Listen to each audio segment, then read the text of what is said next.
ಕೇಂದ್ರ ಸರ್ಕಾರ ಸರಿಯಾಗಿ ಸ್ಪಂದಿಸಿಲ್ಲ ಅಂತ ಹೇಳಿದ್ರೆ ನಾನು ರಾಜ್ಯದ ಮುಖ್ಯಮಂತ್ರಿಗಳಿಗೆ ನಾನು ಕೇಳೋದಕ್ಕೆ ಇಚ್ಛಪಡ್ತೇನೆ. ಕೇಂದ್ರ ಸರ್ಕಾರ ಯಾವತ್ತೂ ಸಹ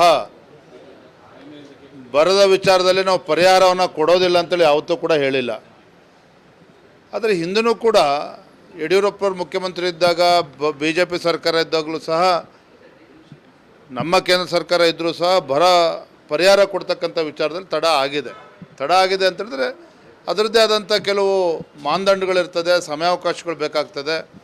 ಆದರೆ BJP ಸರ್ಕಾರ ಇದ್ದಾಗ ಕೇಂದ್ರ ಸರ್ಕಾರದ ಅನುದಾನಕ್ಕೆ ಪರಿಹಾರಕ್ಕೆ ಕಾಯ್ದೇ ರಾಜ್ಯ ಸರ್ಕಾರ ತನ್ನ ಖಜಾನೆಯಿಂದ ನೀಡಿರ್ತಕ್ಕಂಥದ್ದು.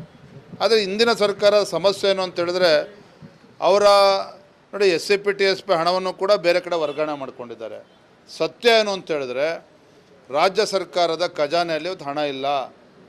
ರೈತರಿಗೆ ಪರಿಹಾರನ ಕೊಡೋದಕ್ಕೂ ಕೂಡ ಅವ್ರ ಹತ್ರ ಹಣ ಇಲ್ಲ. ಮುಂದಿನ ದಿನಗಳಲ್ಲಿ ಸರ್ಕಾರಿ ನೌಕರರಿಗೆ ಸಂಬಳ ಕೊಡೋದಕ್ಕೂ ಕೂಡ ಅವ್ರ ಖಜಾನೆಯಲ್ಲಿ ಹಣ ಇಲ್ಲ. ಇದ್ರ ಮಧ್ಯೆ ಅಲ್ಪಸಂಖ್ಯಾತರಿಗೆ 10,000 ಕೋಟಿ ಕೊಡ್ತೀವಿ ಅಂತೇಳಿ ಘೋಷಣೆ ಸ್ವತಃ ಮುಖ್ಯಮಂತ್ರಿಗಳೇ ಮಾಡಿದ್ದಾರೆ.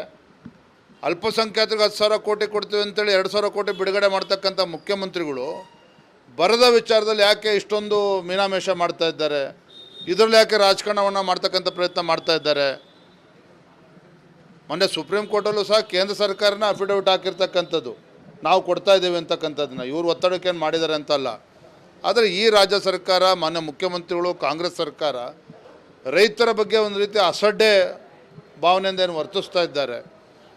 ಇವತ್ತು ಯಾವ ಉತ್ಸಾಹವನ್ನು ಅಲ್ಪಸಂಖ್ಯಾತರ ಅಭಿವೃದ್ಧಿಗೆ ತೋರಿಸ್ತಾ ಇದ್ದಾರೋ ಅದೇ ಉತ್ಸಾಹವನ್ನು ಸಂಕಷ್ಟದಲ್ಲಿರ್ತಕ್ಕಂಥ ರೈತರಿಗೂ ಕೂಡ ತೋರಿಸ್ಬೋದಿತ್ತು, ಪರಿಹಾರವನ್ನು ನೀಡ್ಬೋದಿತ್ತು. ಈ ನಿಟ್ಟಿನಲ್ಲಿ ರಾಜ್ಯ ಸರ್ಕಾರ ಸಂಪೂರ್ಣ ವಿಫಲ ಆಗಿದೆ ಅನ್ನೋದನ್ನು ಸ್ಪಷ್ಟವಾಗಿ ಹೇಳ್ತೇನೆ. ಈ ವಿಚಾರದಲ್ಲಿ ಬಿಜೆಪಿಯವರ ಧೋರಣೆಗೆ ಮುಖ್ಯಮಂತ್ರಿಗಳು ಏನಂದರೆ ಏನು ಲೇವಡಿ ಮಾಡಿದ್ದಾರೆ? ಅಂಕಿಅಂಶಗಳನ್ನು ತೆಗೆದುಕೊಳ್ಳಿ. BJP ಸರ್ಕಾರ ಇದ್ದಾಗ, ಯಡಿಯೂರಪ್ಪನವ್ರು ಮುಖ್ಯಮಂತ್ರಿ ಇದ್ದಾಗ ಆರ್ಟಿಕಲ್ಚರ್ ಕ್ರಾಪ್ಸಿಗೆ 24,000 ರೂಪಾಯಿ ಪರ್ ಹೆಕ್ಟೇರ್ ಕೊಟ್ಟಿದ್ದರು. ಕೇಂದ್ರ ಸರ್ಕಾರದ ಅನುದಾನಕ್ಕೆ ಕಾಯ್ದೇನೆ. ಬೇರೆ ಭತ್ತ ಬೇರೆ ಬೆಳೆ ಬೆಳೀತಕ್ಕಂಥ ರೈತರಿಗೆ 14,000 ರೂಪಾಯಿ ಪರ್ ಹೆಕ್ಟೇರ್ ಪರಿಹಾರನ ಕೊಟ್ಟಿದ್ದರು. ಕೇಂದ್ರ ಸರ್ಕಾರ ಅನುದಾನಕ್ಕೆ ಕಾಯ್ದೇನೆ. ಮನೆಗಳು ಇವತ್ತು ನೆರೆ ಸಂದರ್ಭದಲ್ಲಿ ಮನೆಗಳನ್ನೇನು ಕಳ್ಕೊಂಡಿದ್ರು ಬಡವರು, ಅವರಿಗೆ 4 ಲಕ್ಷ ಕೊಡ್ತಕ್ಕಂಥ ಕೆಲಸ ಮಾಡಿದ್ರು. NDRF ನಾಮ್ಸ್ 1 ಲಕ್ಷ ಇದ್ದರೂ ಸಹ ರಾಜ್ಯ ಸರ್ಕಾರ 4 ಲಕ್ಷ ರೂಪಾಯಿ ಕೊಟ್ಟಿದೆ. ಇದನ್ನು ಪದೇ ನಾವು ಹೇಳ್ತಾ ಇದ್ದೇವೆ. ನಮ್ಮ ಪ್ರಶ್ನೆ ಇವತ್ತಿರ್ತಕ್ಕಂಥದ್ದು ರಾಜ್ಯದ ಕಾಂಗ್ರೆಸ್ ಸರ್ಕಾರಕ್ಕೆ, ಮಾನ್ಯ ಮುಖ್ಯಮಂತ್ರಿಗಳಿಗೆ, ಇವತ್ತು ಕೇಂದ್ರ ಸರ್ಕಾರದ ಅನುದಾನನ ಕಾಯ್ದೇ ನೀವು ಯಾಕೆ ರಾಜ್ಯದ ಮುಖ್ಯಮಂತ್ರಿಗಳಾಗಿ ನೀವು ಜವಾಬ್ದಾರಿಯಿಂದ ನುಣುಚ್ಕೊಂಡಿದ್ದೀರಿ? ಸಂಕಷ್ಟದಲ್ಲಿದ್ದಂಥ ರೈತರಿಗೆ ಯಾಕೆ ಸ್ಪಂದನೆ ಮಾಡಲಿಲ್ಲ? 800-900 ರೈತರು ಆತ್ಮಹತ್ಯೆ ಮಾಡಿಕೊಂಡ್ರೂ ಸಹ ಕೇಂದ್ರ ಸರ್ಕಾರದ ಮೇಲೆ ಬಟ್ ಮಾಡಿ ತೋರಿಸ್ಕೊಂಡು ನಿಮ್ಮ ಜವಾಬ್ದಾರಿಯಿಂದ ಯಾಕೆ ನುಣುಚ್ಕೊಂಡಿದ್ದೀರಿ ಅನ್ನೋದು ನಮ್ಮ ಪ್ರಶ್ನೆ ಇವತ್ತು.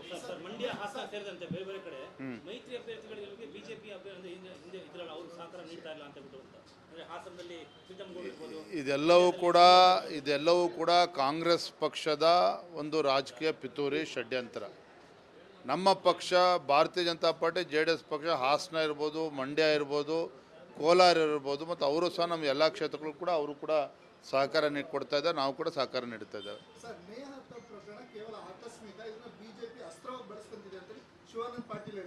ನೋಡಿ, ಯಾರು ಕೂಡ BJP ಸರ್ಕಾರ ಇದ್ದಾಗಲೂ ಕೂಡ ಘಟನೆಗಳು ಆಗಿಲ್ಲ ಅಂತ ಹೇಳ್ತಾ ಇಲ್ಲ. ಆದರೆ ಘಟನೆಗಳು ಆದಂಥ ಸಂದರ್ಭದಲ್ಲಿ ಒಂದು ಚುನಾಯಿತ ಸರ್ಕಾರ ಇವತ್ತು ರಾಜ್ಯದಲ್ಲಿ ಇದ್ದಾಗ, ಒಬ್ಬ ಜವಾಬ್ದಾರಿಯುತ ಮುಖ್ಯಮಂತ್ರಿಗಳಿದ್ದಾಗ, ಒಂದು ಜವಾಬ್ದಾರಿಯುತ ಗೃಹ ಸಚಿವರಿದ್ದಾಗ ಅವರ ನಡವಳಿಕೆ, ಅವರ ಹೇಳಿಕೆಗಳು ರಾಜ್ಯದ ಜನ ಗಮನಿಸ್ತಾ ಇರ್ತಾರೆ.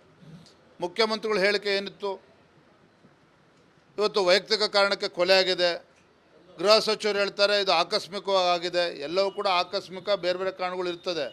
ಆದರೆ ಇಂಥ ಸಂದರ್ಭದಲ್ಲಿ ಒಂದು ಜವಾಬ್ದಾರಿತ ಸರ್ಕಾರ ಹೇಗೆ ನಡ್ಕೋಬೇಕು, ರಾಜ್ಯಕ್ಕೆ ಏನು ಸಂದೇಶನ ಕೊಡ್ತಾ ಇದ್ದೀರಿ?